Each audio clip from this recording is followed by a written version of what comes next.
Well, let's take this on. Joining us from Philadelphia in Pennsylvania, I'm pleased to say we have Robert Hamilton, who's a retired US Army colonel. Robert Hamilton, welcome to Al Jazeera. Thanks for joining us.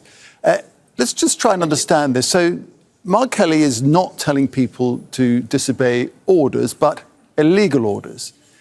Is the difficulty, therefore, in disseminating what constitutes an illegal order?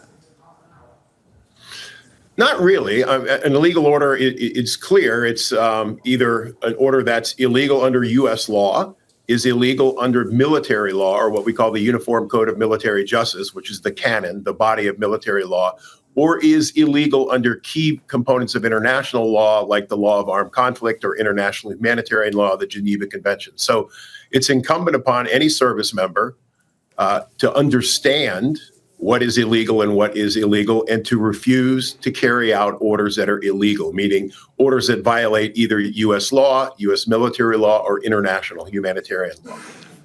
But is it always absolutely clear what the law is and whether an order is illegal? How do you define it?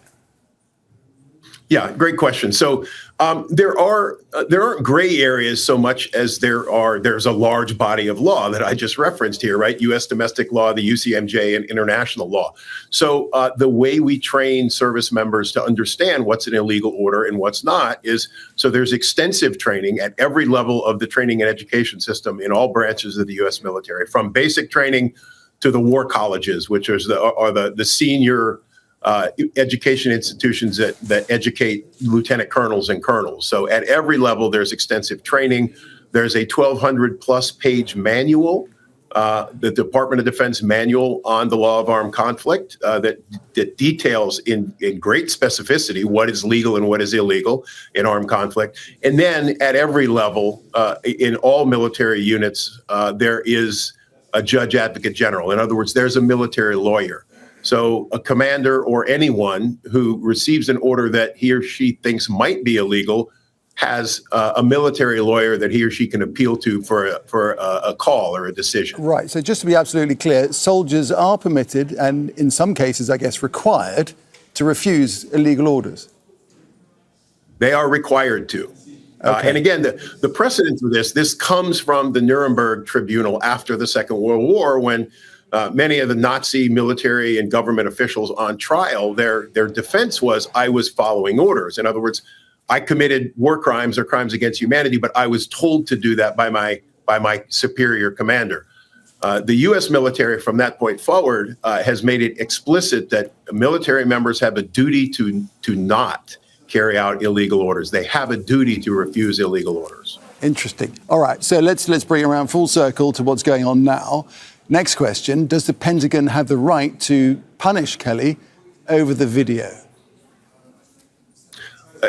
Again, caveat, I'm not a lawyer, but I have talked to several military lawyers on this.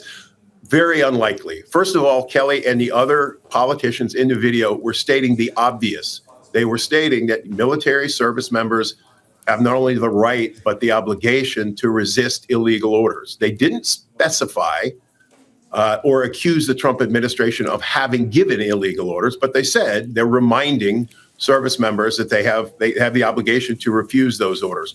The second thing that would complicate, I think, any sort of prosecution of Kelly is that Trump and Hegseth, the president and secretary of defense, have already made public statements that constitute what we call unlawful command influence. In other words, you have the Secretary of Defense and the President, who are in the military chain of command, saying on social media that Trump said this constitutes sedition, which is punishable by death. So in any military trial, or even in a civilian trial, but especially in a military trial, when you have members of the chain of command, which the Secretary of Defense and the President are, making statements that are designed to influence the outcome of the trial, that constitutes unlawful command influence. And it makes it very, very unlikely that Kelly or anybody in that situation would be convicted. Okay, finally, sir, the very fact we're having this conversation at all, what do you think it says about the various actions that have been taken by the U.S. administration on issues like Venezuelan drug boats or National Guard orders and so forth? Yeah, especially the former, especially the strikes in the Caribbean and the Pacific, the ones in the Caribbean against Venezuelan drug boats. This is this is an area where I think the administration is on exceptionally shaky legal ground.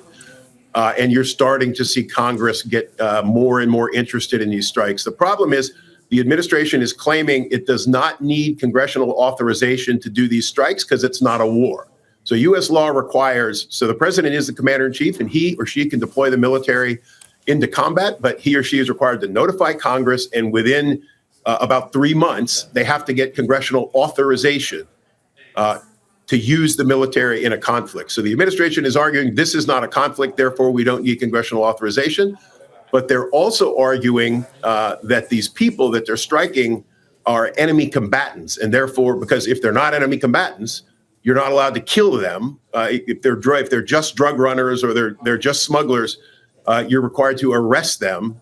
This is a law enforcement and intelligence problem. Instead, the administration is using the military to strike them and kill them, and arguing that they're enemy combatants, but also arguing that we're not at war and therefore we don't need congressional authorization. So these are two things that are mutually incompatible with each other. You can't argue that you're not at war, but these are enemy combatants. All right, great to get your perspective. Really do appreciate that. That is retired U.S. Army Colonel Robert Hamilton. Sir, thank you. Thank you. Don't miss out and get full picture. Subscribe to Al Jazeera for reliable news and expert insights. Like, share, stay ahead.